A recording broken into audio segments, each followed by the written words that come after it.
Hello friends, इस video में हम लेकर आए हैं क्लास 10th वालों के लिए दोस्तों। जितने भी छात्र यहाँ पे फर्स्ट टर्मिनल एग्जामिनेशन दे रहे हैं 2023 वालों के लिए दोस्तों, यहाँ पे मैथमेटिक्स का दोस्तों हम लोग क्वेश्चन पेपर लेकर आए हैं। फुल मार्क्स 100 रहेंगे दोस्तों। फर्स्ट शाब्दिक परीक्षा जो छमाही होता है दोस्तों, वो सब आप लोग का एग्जाम्स यहाँ पे चल रहे हैं। तो यहाँ पे हम लोग सारे क्वेश्चंस को देखने वाले हैं। सेम को तरह के क्वेश्चंस रहते हैं दोस्तों, हर एक जिला वाइज हर एक स्कूल वाइज रहते हैं। तो इसी तरह के आप लोगों को क्वेश्चन देखने को मिलेंगे, ठीक है ना। तो वीडियो को शुरू से लेकर अंत तक जरूर देखिएगा दोस्तों। एक एक प्रश्न यहाँ पे इंपॉर्टेंट है और ये सारे पूछा हुआ है। तो आप लोग जरूर एक बार जरूर इसको कॉपी कलम लीजिए और बनाइए दोस्तों, और कितना आप लोग का सही है मिला लीजिएगा, ठीक है। चलिए वीडियो को शुरू करने से पहले मैं आप लोग को बता दूं दोस्तों, इसी तरीके के और भी कई सब्जेक्ट के यहाँ पे आप लोगों को आंसर की है ना मॉडल सेट की तैयारी कराई जाएगी दोस्तों 2023 के बोर्ड परीक्षा के लिए। तो जितने भी छात्र आने वाले बोर्ड परीक्षा में शामिल होने वाले हैं, तो इस चैनल को दोस्तों सब्सक्राइब करके जरूर रख लीजिएगा। साथ में बेल आइकन को भी जरूर प्रेस कर दीजिएगा, ताकि जैसे ही हम लोग नए वीडियोज़ लेकर आएंगे तो नोटिफिकेशन दोस्तों आपको मिला करेगा, ठीक है ना।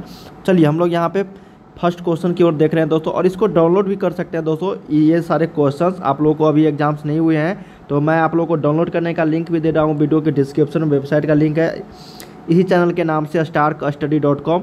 आप लोग को वीडियो के डिस्क्रिप्शन में मिल जाएंगे। वहाँ पे सारे क्वेश्चंस आप लोग पढ़ सकते हो दोस्तों, हर एक चैप्टर वाइज ऑब्जेक्टिव सब्जेक्टिव, और साथ ही मॉडल सेट प्रैक्टिस भी कर सकते हो, ठीक है।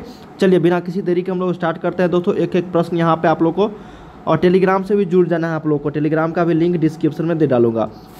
देखिए दोस्तों, मैथ्स का यहाँ पे पहला क्वेश्चन पूछा हुआ है कि भाग लेगा a बराबर बी क्यू प्लस आर में q का मान 0 तब होगा जब। देखो दोस्तों, यहाँ पे a बराबर बी क्यू प्लस आर है, ठीक है ना। यहाँ पे q का मान 0 है दोस्तों, तब यहाँ पे कौन सा कंडीशन यहाँ पे लागू होगा। जब a बराबर b और q के मान के 0 रखेंगे प्लस r, तो इसका मान तो ऑलरेडी 0 हो गया, तो a बराबर r ना होगा। देखते हैं ऑप्शंस में है या फिर नहीं। तो a बराबर r कहीं है, तो इनमें से कोई नहीं ऑप्शन लगाएंगे। एक का सही उत्तर डी हो जाएगा, ठीक है। चलिए आप लोग को 60 क्वेश्चंस रहेंगे दोस्तों, जिसमें आप लोग को 50 का ही जवाब देना है ना OMR सीट पे एग्जाम्स में। दूसरा क्वेश्चन है 125 बराबर 15 गुने 8 प्लस 5, तो 900 125,25 का 900 कितने के बराबर होगा। देखिए दोस्तों, मैं आप लोग को आंसर बताते चलूँगा, ठीक है ना। आप लोग इस तरह के क्वेश्चंस देखोगे तो आसानी से टिक करते चलोगे। इसका आंसर ऑप्शन नंबर ए हो जाएगा। थर्ड नंबर देखते हैं कि निम्नलिखित में से कौन अभाज्य संख्या, तो सबसे छोटी अभाज्य संख्या 2 है दोस्तों, तो ऑप्शन नंबर ए करेक्ट हो जाएगी यहाँ पे। फोर्थ नंबर है कि भाग लेगा a बराबर बी क्यू प्लस आर में 900 a कोमा b बराबर 900 कितने के बराबर, तो b कोमा r हो जाएगा। ऑप्शन नंबर डी के साथ चलेंगे यहाँ पे 4 का। फिफ्थ नंबर है दोस्तों, a और b सह अभाज्य कहलाते हैं यदि 900 a और b a कोमा b बराबर है। देखिए दोस्तों, सह अभाज्य संख्या जितने भी होते हैं ना, उस सभी का 900 हमेशा एक ही होता है ना। जैसे आपको कोई भी सह अभाज्य 3,10 हो गया, ये सह अभाज्य संख्या है दोस्तों। 2,9 हो गया, जिसमें कोई भी उभयनिष्ठ नहीं होते हैं ना, कॉमन नहीं होते, उसको हम लोग सह अभाज्य संख्या बोलते हैं। तो 5 का सही उत्तर ऑप्शन नंबर बी यहाँ पे करेक्ट हो जाएगी 1। चलिए 6 नंबर क्वेश्चन देखते हैं कि यदि साइन ए का मान, देखिए दोस्तों इसमें मिस्टेक्स लग रही है, यहाँ पे कुछ तो होना चाहिए ना, तभी तो ये इस क्वेश्चन को हम बना पाएंगे। तो यहाँ पे कुछ मिस्टेक्स लग रही है यहाँ पे, तो इसको हम लोग छोड़ देते हैं। 6 नंबर, किसी भी प्रश्न में अगर डॉट लगे दोस्तों, तो उस क्वेश्चन को आप लोग को टच भी नहीं करनी है। 7 नंबर है कि यदि 10a का मान 3/4 है, तो cot a का मान, तो जानते हैं हम लोग दोस्तों 10a का जो मान होता है ना, वो उल्टा होता है 1/cot a के, ठीक है ना। तो उल्टा कर दो, 3/4 को क्या करेंगे 4/3 कर देंगे, तो ये cot a के बराबर आ जाएगा मान। तो ये 4/3 ऑप्शन नंबर बी करेक्ट हो जाएगा। अगला है 8 नंबर, यदि 10q का मान 4/3, तो साइन क्यू कॉस क्यू का मान क्या होगा। तो ये p/b होता है ना, तो यहाँ से h का मान निकाल के हम लोग साइन क्यू में p/h प्लस b/h जोड़ देंगे, तो ये आ जाएगा दोस्तों आपको 4 3 7 7/5, ठीक है ना। ऑप्शन नंबर यहाँ पे ए करेक्ट हो जाएगा 7/5। काफ़ी सिंपल प्रश्न पूछे जा रहे हैं दोस्तों, और इसी तरीके का आप लोग को बोर्ड परीक्षा में भी रहने वाले हैं ना।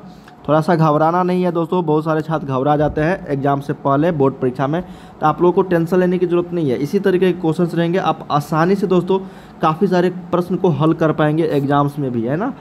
यदि 10a का मान 12/5 है, तो साइन a का वैल्यू क्या होगा। तो काफ़ी सिंपल प्रश्न है ये, p/b दिया गया है, तो हम लोग यहाँ से h का मान निकालेंगे, तो h का मान 13 आ जाएगा, तो साइन a का मान p/h, ये 12/13। ऑप्शन नंबर बी के साथ चलेंगे 9 का। 10 नंबर है दोस्तों, कहा गया है साइन क्यू किसके बराबर होता है। तो साइन थीटा या फिर क्यू कोई भी यहाँ पे है, तो इसका मतलब हो जाता है लंब बटा कर्ण, p/h परपेंडिकुलर बटा हाइपोटेनस, मतलब लंब बटा कर्ण। ऑप्शन नंबर ए के साथ चलेंगे 10 का। 11 दोस्तों कि निम्नलिखित में से कौन बहुपद नहीं है। देखिए इसमें भी एक्स वाई इनमें से कोई नहीं दिया हुआ है, लेकिन ए ऑप्शंस में कुछ नहीं लिखा हुआ है ना, यहाँ पे स्टार लगा हुआ है दोस्तों, मतलब कुछ भी नहीं है। इस क्वेश्चंस को भी हमको टच भी नहीं करना, क्योंकि ए वाले में भी कुछ भी ऑप्शंस हो सकते हैं ना, तो जिसमें भी आपको कुछ अधूरा लगे क्वेश्चन को उसको छोड़ देना है, ठीक है। 12 नंबर है कि त्रिघाती बहुपद के शून्यकों की अधिकतम संख्या कितनी होती है, तो टोटल 3 होती है। द्विघात बहुपद 2x² + 5x + 2 के शून्यकों का गुणनफल कितना होता है, तो यहाँ पे 5 दूनी 10, 2 दूनी 4 हो जाएगा यहाँ पे ना, तो यहाँ पे तो ऑप्शंस में 4 कहीं नहीं है, तो ये हो जाएगा आपको कितना बताओ, इनमें से कोई नहीं। देखो दोस्तों शून्यकों का गुणनफल क्या होता है ना, अल्फा प्लस बीटा होता है 1 - b/a, ठीक है ना, और अल्फा इंटू बीटा यहाँ पे शून्यकों का गुणनफल c/a, तो c के जगह पे कितना है 2 और a के जगह पे 2, तो 2 से कट गया तो 1 बचा ना, देखते हैं ऑप्शन में है कहीं 1 नहीं है, ऑप्शन नंबर डी के साथ चलेंगे। 14 नंबर है दोस्तों यहाँ पे कि 2x³ + x² - 5x + 2 के शून्यक अल्फा बीटा गामा है, तो alpha plus beta plus gamma का मान देखिए -b/a होता है, तो -b के जगह पे यहाँ पे कितना है -1 और एक a के जगह पे 2, तो -1/2 ऑप्शंस में है क्या, 1/2 तो है, लेकिन -1/2 नहीं है, तो ऑप्शन नंबर डी हो जाएगा। माइनस में होगा है ना, बहुत सारे छात्र यहाँ पे प्लस में लगा देते हैं, जो गलत हो जाता है, क्योंकि -b/a होता है alpha plus beta plus gamma का मान। अगला है दोस्तों 15 नंबर का आ गया है कि द्विघात बहुपद ax² + bx + c के आलेख का रूप। देखिए जितने भी द्विघातीय बहुपद है ना, सभी का आलेख जो है पैराबोलीय होता है, मतलब परवलय होता है दोस्तों। ऑप्शन नंबर बी के साथ चलेंगे, परवलय, ठीक है ना, पैराबोला।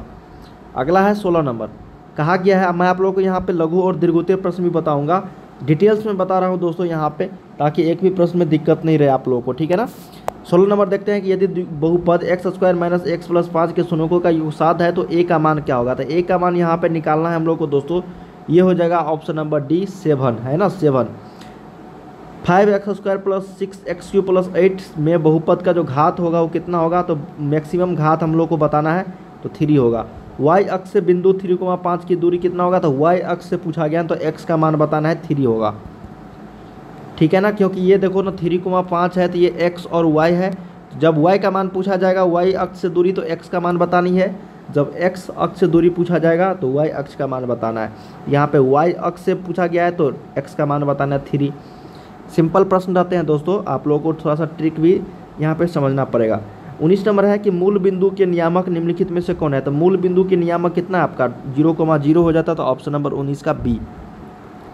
20 नंबर है दोस्तों कि x अक्ष पर के किसी बिंदु के निर्देशांक किस रूप के होते हैं, तो x अक्ष पर के किसी बिंदु के निर्देशांक जो होते हैं, x अक्ष पर y का मान 0, तो x, 0 हो जाएगा, ऑप्शन नंबर 20 का ए। 21 नंबर है कि बिंदु 3,4 किस चतुर्थांश में स्थित है, तो प्रथम चतुर्थांश में।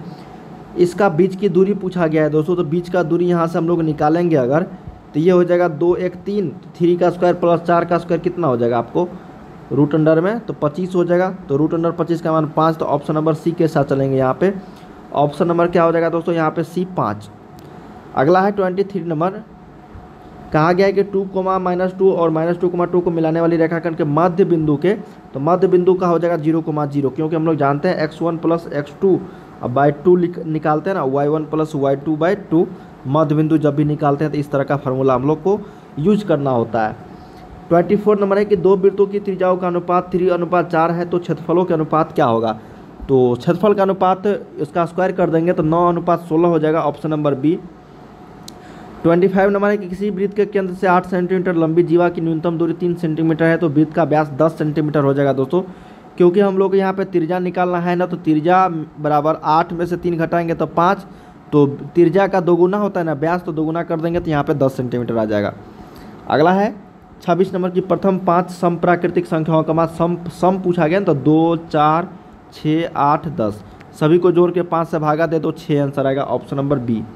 1, 2, 3 का माध्य कितना होगा, तो 2 होगा दोस्तों यहाँ पे, ठीक है ना, 2 ही होगा ना, 3, 2, 5, 1, 6, 6/3 तो 2 होगा। ABC का माध्य कितना होगा, तो ABC का माध्य यहाँ पे बहुत सारे छात्र बी लगा देंगे, लेकिन नहीं, ऑप्शन नंबर डी के साथ चलेंगे, इनमें से कोई नहीं होगा, ठीक है। बीच वाला माध्य नहीं यहाँ पे पूछा गया है, क्योंकि ए के जगह पे कुछ भी हो सकता है ना यहाँ पे। 29 नंबर है कि 2 अंकों की माध्य 10 है तो एक संख्या 15 है तो दूसरी संख्या कितना होगा? तो भाई दूसरी संख्या 5 न होगी, क्योंकि एक संख्या अगर 15 है तो 15 में 5 जोड़ेंगे और 2 से भाग देंगे तभी तो 10 आएगा ना। ऑप्शन नंबर ए के साथ चलेंगे। 1.65 कौन सी संख्या? तो परिमेय संख्या है। 2 वृत्तों की त्रिज्याओं का अनुपात 1:3 है तो क्षेत्रफलों का अनुपात कितना हो जाएगा दोस्तों? तो 1/9 हो जाएगा, स्क्वायर हो जाता है। 2 वृत्तों की परिधियाँ यहाँ पे 3:4 में है तो उनकी त्रिज्याओं का अनुपात किस रूप में होगी? तो 3:4 में ही होगी। तो दोस्तों यहाँ पे काफ़ी सारे क्वेश्चंस हैं जो आप सभी को एग्जाम्स में यहाँ पे देखने को मिलेंगे। चलिए मैं आप लोगों को अब कुछ सब्जेक्टिव क्वेश्चन दिखाता हूँ दोस्तों, लघु उत्तरीय प्रश्न, ठीक है। इसको आप लोगों को ध्यान से रखना है, ठीक है। मैं आप लोगों को यहाँ पे दिखा देता हूँ ऑब्जेक्टिव भी, थोड़ा सा यहाँ से धीरे धीरे मैं स्क्रॉल करता हूँ, आप रोक के वीडियो को रोक के देख सकते हो कि किस तरह के प्रश्न यहाँ से पूछे गए हैं, ठीक है। मैं 30 क्वेश्चंस को यहाँ पे हल किया हूँ आप लोगों को 30 से 35 के बीच में, और बाकी सारे क्वेश्चंस को आप लोग यहाँ पे हल कर सकते हो दोस्तों। एग्जाम से पहले इसको तैयारी कर लो, ठीक है ना। जैसे देखो त्रिज्यखंड का क्षेत्रफल क्या होता था? π² θ/3 60। बहुत सिंपल क्वेश्चन पूछे गए। देखो रैखिक बहुपद का शून्यकों की संख्या कितनी होती है? रैखिक बहुपद में शून्यकों की संख्या कितनी होती है दोस्तों?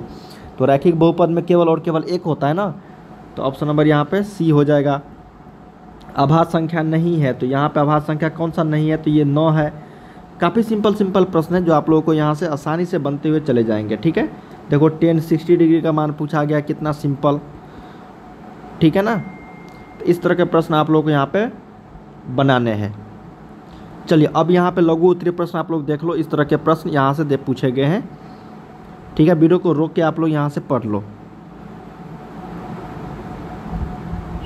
चलिए दोस्तों, ठीक है।